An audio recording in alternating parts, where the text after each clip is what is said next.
Hello and welcome to Meet Your Ministers. I'm Shereen, Bhan, and we're in conversation with the Civil Aviation Minister, Mr. Ashok Gajapathi Raju. Mr. Raju, appreciate you joining us here on CNBC TV 18. Let me start by asking you about the 100-day agenda that you had promised. 51 days in office, almost done. You had talked about bringing forward a policy to incentivize players to actually set up airports in smaller cities in Tier 2 and Tier 3 towns. You have a very ambitious target of 200 of those airports. Where do things currently stand? Because we haven't really seen very much move forward. You see, the question is, you will develop your plans, your ideas.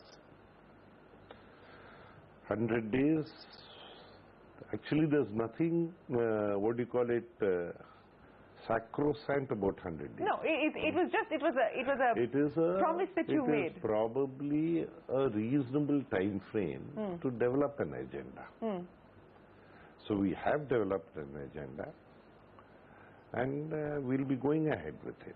But you're sticking with the 200 airport number, sir, because you see, feedback from industry is that it's not really going to be viable. Where are you going to see traffic? Who is going to invest in these airports? You see, 200 airports, how did we arrive at the figure? There are more than 400 airstrips in the country, right, as of now. Most of them dysfunctional. There are hardly about, say, 120 places where aircrafts can land. And say about 65 where flights are going every day.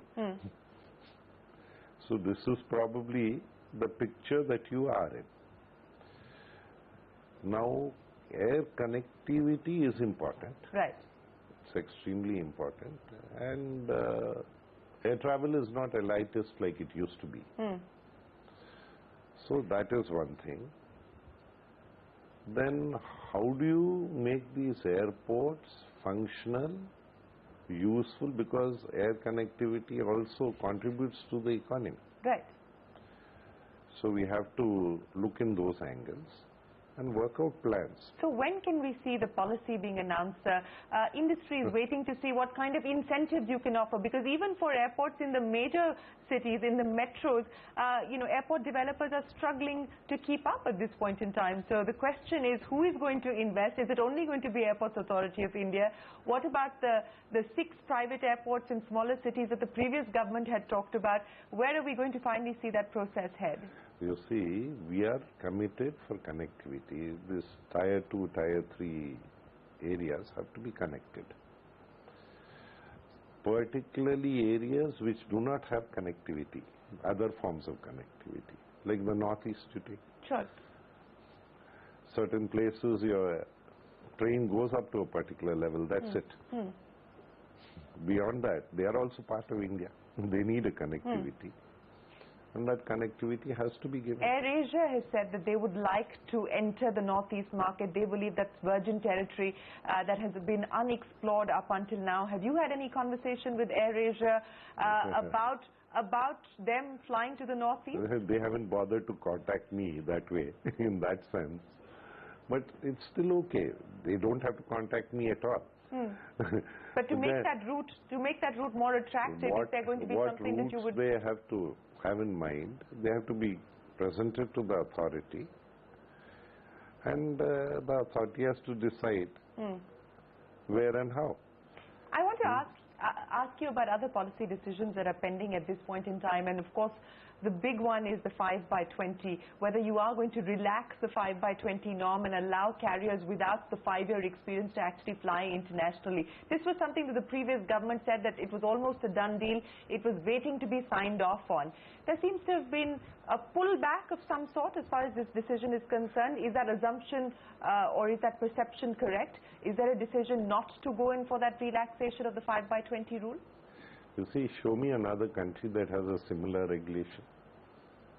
So you're saying you want to do away with it? You see, any regulation, what I'm saying is simple. Any regulation has to have a reasoning. What is the reasoning? So you're saying there should be no reason for this rule to exist? There should be a reason for regulation. Show me another country in the world that has a similar regulation. So you're saying that airlines that don't comply with the 5-year and 20 aircraft norm should not be allowed to fly internationally? Again, you're trying to put words No, in I'm my asking. mouth. I'm trying to understand what you're saying exactly. You say, what I have said is very simple. You see, you have a regulation called 5/20. Fairly popular. Yeah. Fairly Or unpopular. Unpopular or being discussed. It's being discussed in a lot of forms. Some people want it, some people don't want it. Do you want it or do you not want it? I want to know why that regulation is there. If you can explain it to me. So you don't want it. That's You see, a roundabout way of saying that you're not in favor of the 5/20 You rule. see, any regulation, to my mind, has to have a reasoning. If you don't have a reasoning, what's the need for that regulation? Okay, so that's very, very clearly that you're stating that your government believes that the 5/20 rule... It's not a government. You believe. I myself am trying to get a clarity of thought on this. And as of now, this minute, nobody, inclusive of you, has been able to explain to me as to why that regulation exists. Sure. Not my job to explain anything, sir, but I'm not asking you for an explanation. No. Are you taking this matter to cabinet anytime soon? That depends on my thinking and my decision. As of now, this minute, nobody has been able to explain it to me. So which pretty much means that you are going to take whatever I decide, I decide. Absolutely. Whatever I decide, I decide. You are the nodal minister, sir. It is going to be your call, which will then be taken up by the cabinet. But speaking of policy matters, I want to also ask you about confusion which has arisen because of certain comments that Mr. Subramaniam Swamy, who is a member of the Bharatiya Janata Party now, has made with regards to the FDI policy. Can you clarify for us if there is any proposal at this point in time or any thinking within the ministry at this point in time to review the FDI policy that currently exists? Right now, I think it's 49%, no? Yes. 49% are this thing. Now, 49% exists. This is a decision that has been taken, is there. Now, we have to decide whether we want to increase it or do not want to increase it. That's it. So there's no review of the 49 and there's no review of the fact that FDI can come into a greenfield airline, which is Mr. Swamy's contention that it was supposed to be FDI into an existing carrier and not into a greenfield airline. You're saying that there is no review of that decision or that policy? As of now, there is no review of anything. We are trying to formulate our mind on a lot of things. That's the exercises that are going on. But do you feel, sir, you're looking for reasoning as far as 5/20 is concerned. Have you been convinced by anybody that FDI into greenfield carriers should not be the stated policy of the government? You see, people have ideas. Some for, some against. Both those points of view are taken into account. And you have to formulate your mind. This is what the exercise is all about. So what is your decision, sir? My decision, as soon as it is taken, will be made known to people through your media. Because the media is very powerful and we need you to reach out to the people. So we'll be making use of you. But at this point in time, you do not believe that there is any need for any review of the FDI policy as it currently exists? You see, I will not rule out anything, nor will I say that this has to be done. But investments have already been made into 2 greenfield carriers, both involving the Tatas, sir. So if there is any review, then in that sense, it puts into question the investments into those carriers. One is even operational. You see, we are not going into anything. As of now, there's a stated policy. This has been about, as you said, 58 days. This 5/20 has been there. Still it's on book today. In India, it's still a regulation. Right. So when you come to decision, there's a process through which government decides. We will run the process. There has to be a reasoning behind why we have taken a decision. It cannot just not have any reason. Sure, but let me ask. And it has to, the reason and the decision-making process has to be a lot more transparent. Sure. So right now, a lot of things are in the discussion stage.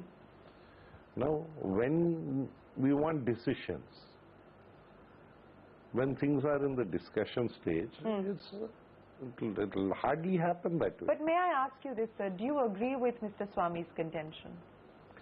I don't agree with him, I don't disagree with him. I'm listening to him just as much as I listen to all of you. And I have my right to listen to anybody. Sure, you do. So I exercise that right. Okay. Let me now ask you about the financial audit that is currently underway of the aviation industry. Things are not looking good for this sector, and things haven't looked good for this sector for a long, long time. Domestic carriers are expected to post losses to the tune of about 7,800 to over 8,400 crore rupees. There is need for huge amount of capex. Have you been able to ascertain just how precariously poised this industry is through the financial audit that's being done by your ministry and by the DGCA? You see, aviation, civil aviation does not project a rosy picture. Far from it. Now, how do you... It is an essential sector as far as infrastructure is concerned. It has an impact on a lot of sectors and the economy. So, it cannot be treated lightly. Now, how you will formulate your mind, how you will go about addressing yourself to all these problems, that's important. One of the crucial issues is this business of the ATF pricing, sir. And I know that a lot of people have made representations to you saying that the government ought to review the way that ATF is priced and whether you should negotiate on behalf of industry with state governments to try and address this problem and find a solution. Can we expect any relief as far as state levies on ATF are concerned? Is this a matter that's been taken up by your government internally, and then on, is it your responsibility to take it up with state government? ATF has an impact. It's one of the major costs of any airline, aviation turbine fuel. State taxes are fairly high. So if state taxes are at reasonable levels, it will help the industry. So one of the actionable points on the state side is probably getting a reduction in the taxes of ATF.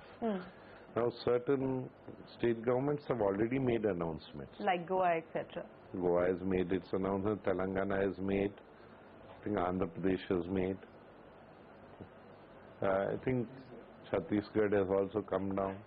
So like that, large number of people are making. Now, there's also another request on the other side.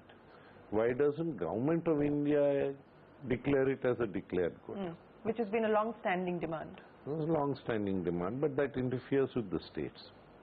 I think let state governments do it. Now, they also have a role in promoting aviation.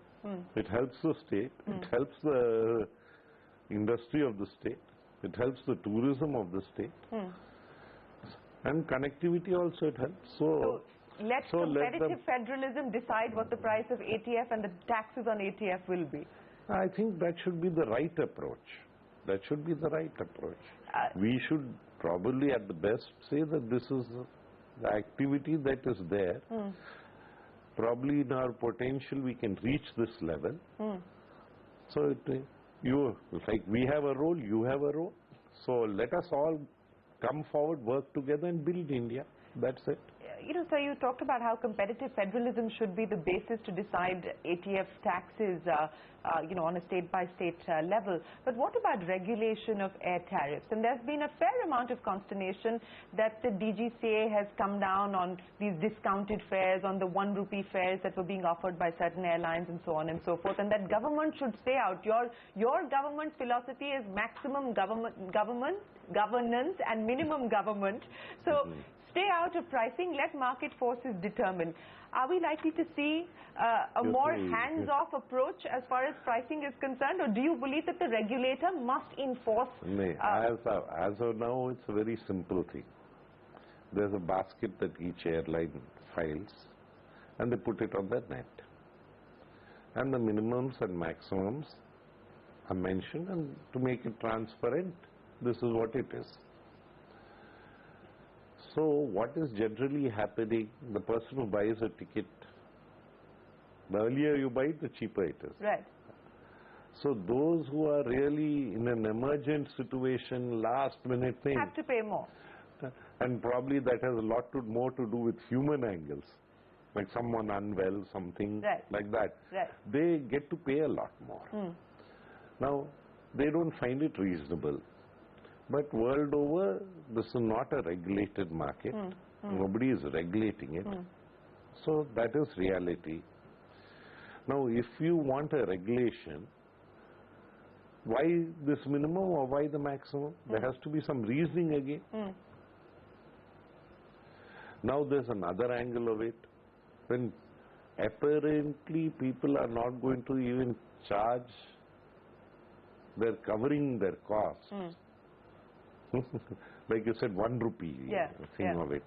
Obviously it's going to cost much more to than a rupee to put a to occupy a seat. So you're saying financial health of the sector is... No, I'm not saying. That's why I'm saying please don't jump in the middle, because otherwise the continuity goes. What I'm trying to say is there are those who are doing this. Consumer wants it because he wants it at the cheapest price. Sure. He's not bothered whether the airline survives or not. He wants it at the cheapest price. But at the same time, there's an anti-dumping law also. Some people feel that this is something like dumping, where you throw everyone out of business and then you become a monopoly. Theoretically, that is also possible. Now, what should be government's role? So, you have to work these things out. You have to understand these things. It's not instant solutions. You should try and foresee certain problems which could arise. That's why you want more discussion.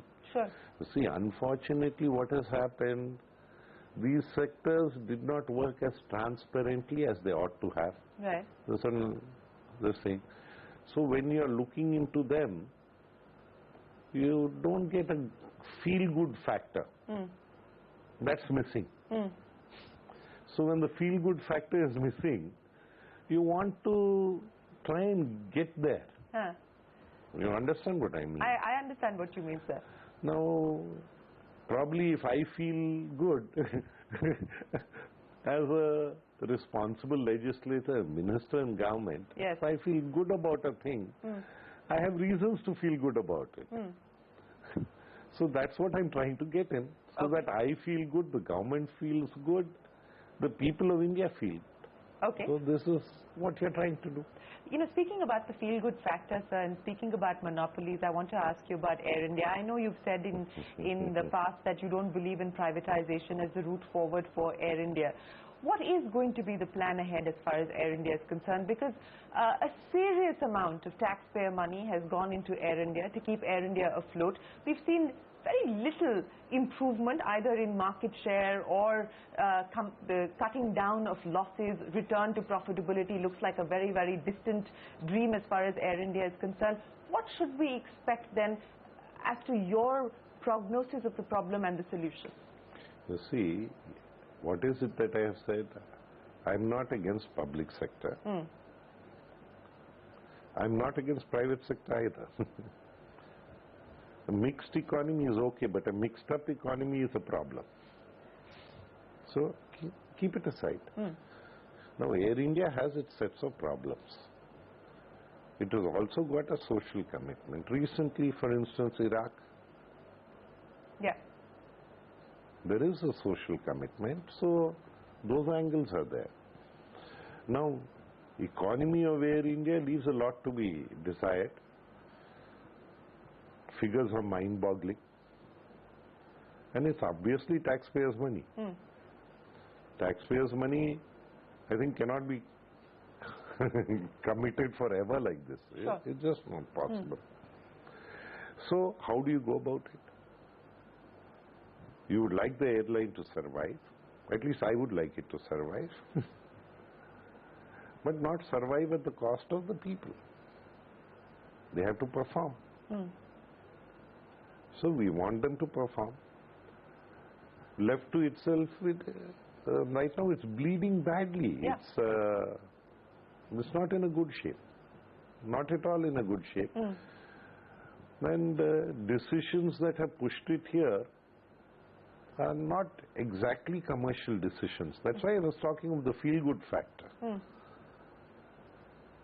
Modi government is talking about India moving towards skills, not towards scams as it was. So we want to be out of scams, we want to move towards skills, we want to harness our potential.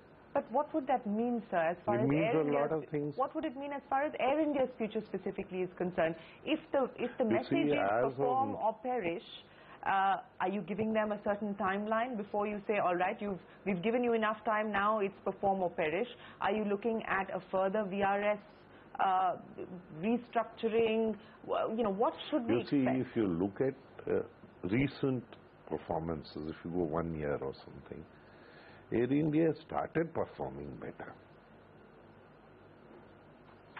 So that angle is there. Probably it has a potential which it will have to rise to. Now, for instance, in Indian aviation, just flight is totally missing. Civil aviation. To my mind, dwell time seems to be the culprit there. Because India has a potential. Yeah. So if we are able to, and that again, dwell time means you cut across ministries. It doesn't work with only one ministry. There are certain synergies that come in. Now, suppose dwell time comes to reasonable limits, which make freight also in India. So then the potential of Air India changes. So there are lots of ideas which are floating now. What will click, what will not click, how it will be acceptable. Today is very difficult to put all this today, but generally you would like to get to that feel-good factor. Then when you start feeling good, then you make others feel good. But speaking of the feel-good factor, sir, what about an update as far as the FAA downgrade is concerned? Because I understand that, the regulators from the US were working with our regulators to try and see how quickly we could be able to resolve this issue. Has there been any further development? Can we expect a reinstatement of our status anytime soon? We have to reinstate our status. Because if you allow it to drift, you are in further trouble. As of now, we are fortunate that other countries have not downgraded us. But we'd like to get back. After all, we are How soon can we get back, sir? Because there are certain conditions that we need to comply with. The government was fairly confident that we will be able to meet those conditions. Where do things currently stand in terms of meeting those conditions to be reinstated? Most of those conditions related to qualified personnel recruitment. That has started, that process has started, and it's going on. So earlier what was happening, one airline was inspecting another airline. They thought that's not the way to run this thing. But our safety record has been good. India has had a good safety record. So I think that those things will be over, those recruitments will be over, those conditions will be met, and we will ask them to come and inspect. Within this calendar year, sir? I think so. They are all attending to it. Okay. Let me go back again to the FDI policy, because you said the decision should be on whether the cap should be hiked from the current 49% to perhaps 74% or whatever the case may be. Do you feel that there is a need at this point in time to hike the FDI cap? You see, I have not come to any decision as of now, but we are looking at all angles. We are open to suggestions, and we have to make up our minds. Actually, the first 100 days we thought we should be able to make up our minds on certain things. So I guess that's how it's going to be. Would you like to see more foreign airlines invest in domestic carriers? SpiceJet has been on the lookout for a suitor. Do you see more foreign airlines investing in the Indian aviation market? Well, Indian aviation outside India, that is flights going outside India, I think foreign markets have got a better deal out of India than Indians. This is my personal feeling. So, otherwise, the way we have connectivity, the number of places we can connect. Say you take Dubai, they're connecting the world. Yeah.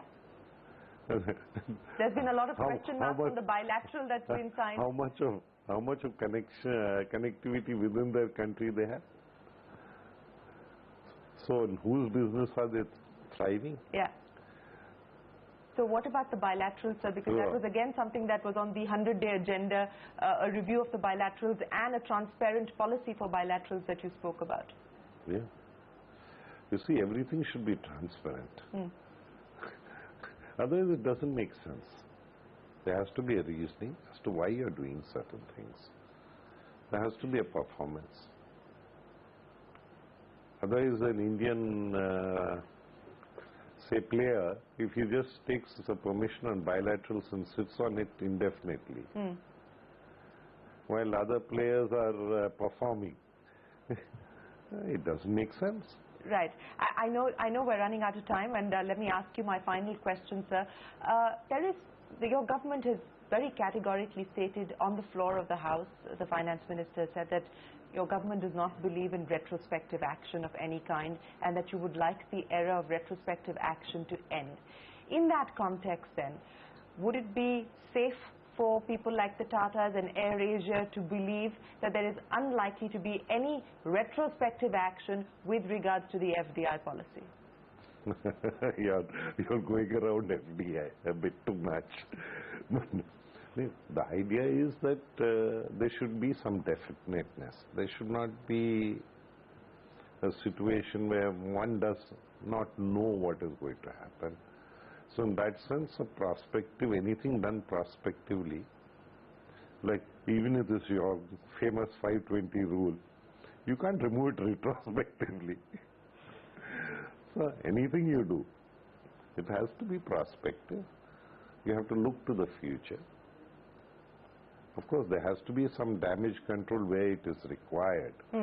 But the damage control should not be at the cost of your future.